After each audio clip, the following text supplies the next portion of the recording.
আসসালামু আলাইকুম। মোমো কিচেনে ভিলেজ ফুডে সকলকে স্বাগত জানিয়ে আজকে একটা আবার নতুন রেসিপি নিয়ে হাজির হয়েছি। বন্ধুরা, এই যে রান্নাটি করব সেটি হচ্ছে কলা গাছের থোড় রান্না। একদম আমি নতুনভাবে ভিন্নভাবে যে রান্নাটি করে দেখাবো, দারুণ স্বাদের হয়। যে কোনো দিন থোড় খেতে চায় না সেও কিন্তু দুবার চাইবে। আর এই রান্নাটা এত মজার হয় বন্ধুরা, খুবই কম উপকরণ, একদম মশলা ছাড়াই রান্নাটা আমি করে দেখাবো। আর বন্ধুরা, আমার অনুরোধ রইল আপনারা আমার পুরো ভিডিওটা দেখবেন, আমার সঙ্গে থাকবেন, আশা করি নিশ্চয়ই ভালো লাগবে।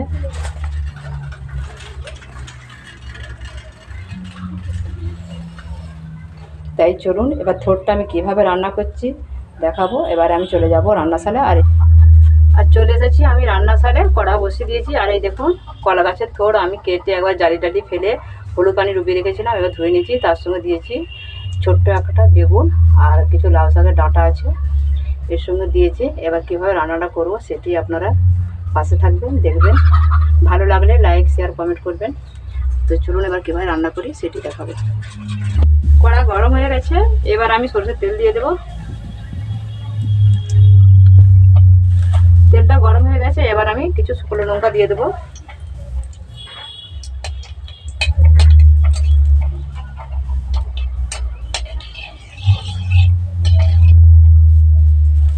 শুকনো লঙ্কাটা সামান্য একটু লাল করে নেব।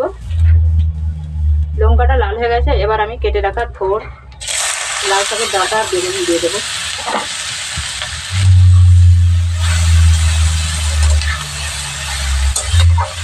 আর এই রান্নায় কোনো গুঁড়ো মশলা ব্যবহার করবো না আমি।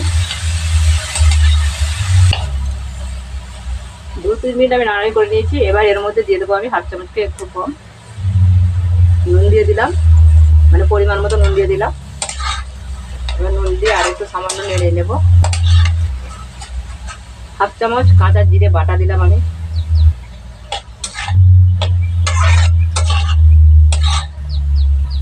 আর কিচ্ছু মশলা আমি দেবো না। আর রান্নাটা বন্ধুরা আমি সাদা করব, যার কারণে আমি কোনো মশলা দিচ্ছি না। সাদা করলে খেতেও ভালো, দেখতেও ভালো লাগে।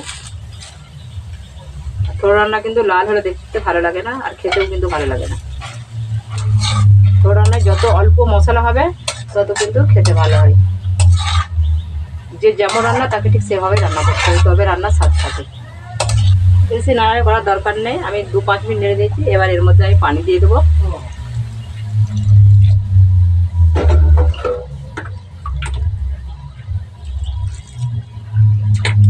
এটা 1 কাপ পানি দিয়ে দিলাম। থোড়টা আবার সেদ্ধ হবে, যাই একটু বেশি, যার কারণে একটু বেশি পানি দিলাম। থোড় একটু কচকচে জিনিস।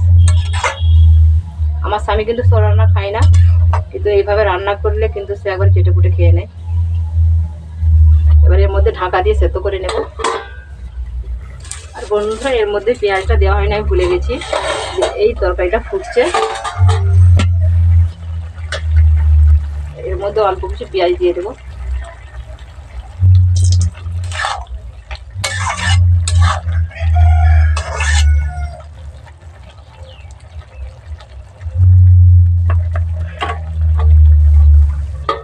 চাপা দিয়ে সেদ্ধ করে নেব। এবার ঢাকাটা একবার খুলবো। প্রায় 7-8 মিনিট পর মাখো মাখো হয়ে এসেছে, প্রায় হাফ সিদ্ধ হয়ে গেছে। এবার আমি দিয়ে দেবো এখানে লাউ শাকের পাতাগুলো।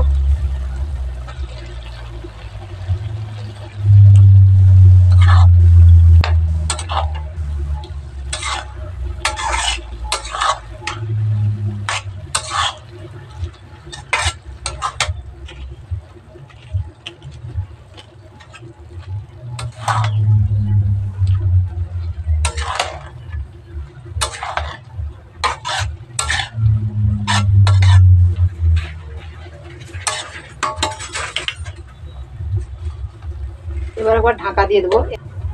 ঢাকা দিয়ে দিলাম, এর মধ্যে আর দুটো জিনিস দেবো। এবার ঢাকাটা একবার খুলে দেবো, খুলে দিয়ে শাকটা নেড়ে দেবো।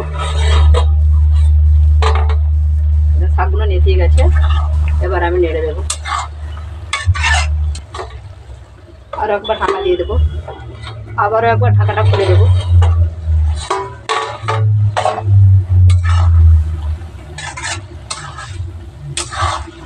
এবার এর মধ্যে দিয়ে দেবো স্বাদ মতো চিনি দিয়ে দেবো।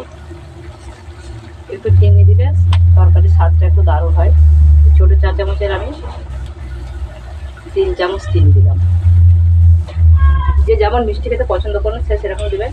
আর ঝালটাও ঠিক লঙ্কা কেমন ঝাল আছে না আছে দেখে যে যেমন ঝাল খেতে পছন্দ করেন সে সেরকম ঝাল হিসেবে লঙ্কাটা দেবেন। এবার এর মধ্যে দিয়ে দেব হলুদ সরষে বাটা। একটা কালো সরষে হয় আর হলুদ সরষে বাটা।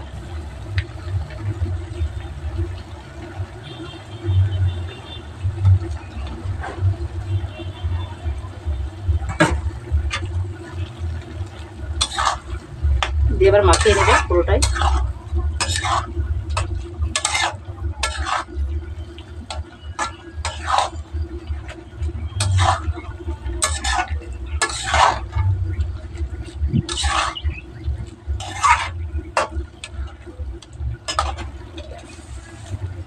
এবার একটু জোরে জোরে জাল করে নেড়ে চেড়ে পানিটা ভালো করে শুকনো শুকনো করে নিতে হবে। এইভাবে নেড়ে চেড়ে মাঝে মাঝে নেড়ে খুব বেশি নাড়াচাড়া হলে ঘাঁটা হয়ে যাবে। এবার হালকা হাতে নাড়াচাড়া করে নিয়ে পুরো তরকারিটা রান্না করে নেব। রান্নাটা আমার হয়ে গেছে। আর দেখুন যেরকম সাদা সাদা বলেছিলাম সাদাই হয়েছে। এতে কিন্তু মশলা দিলে কিন্তু ভালো হতো না, যে হলুদ গুঁড়ো লঙ্কা গুঁড়ো দিলে কিন্তু ভালো হতো না।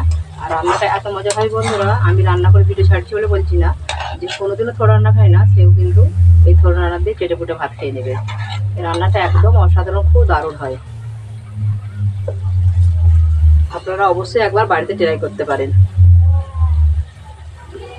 রান্নাটা একদম হয়ে গেছে। এবার আমি তুলে নেব। এর মধ্যে আর কোনো কিছু দেবো না। এবার আমি একটা জায়গায় তুলে নেব।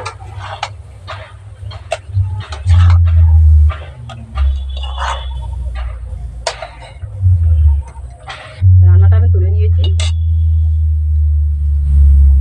আমার কলা গাছের থোড় রান্না একদম রেডি। আর দেখুন কতটা সুন্দর আর কতটা ঠিক লোভনীয় হয়েছে। আর এই রান্না শরীরের মধ্যে কোনো ক্ষতিও করবে না, শরীরে উপকারী একটি জিনিস। আর এইভাবে রান্না করবেন, দেখবেন বাড়ির ছোট থেকে বড় সকলেই কিন্তু মজা করে খেয়ে নেবেন। কেউ বলবে না যে খাবো না, এই কথাটা শুনতে হবে না। তো এই রান্নাটা দারুণ টেস্টি হয়। আপনারা অবশ্যই বাড়িতে একবার ট্রাই করবেন। আজকের এই থোড় রান্না, কলা গাছের থোড় রান্না কেমন লাগলো অবশ্যই কমেন্টে জানাতে ভুলবেন না। যদি ভালো লেগে থাকে লাইক শেয়ার কমেন্ট করে দেবেন। আজকের মতো ভিডিও আমার এখানেই শেষ। আবার আসবো অন্য কোনো দিন অন্য কোনো ভিডিও নিয়ে। ততক্ষণ আপনারা ভালো থাকুন, সুস্থ থাকুন। ধন্যবাদ।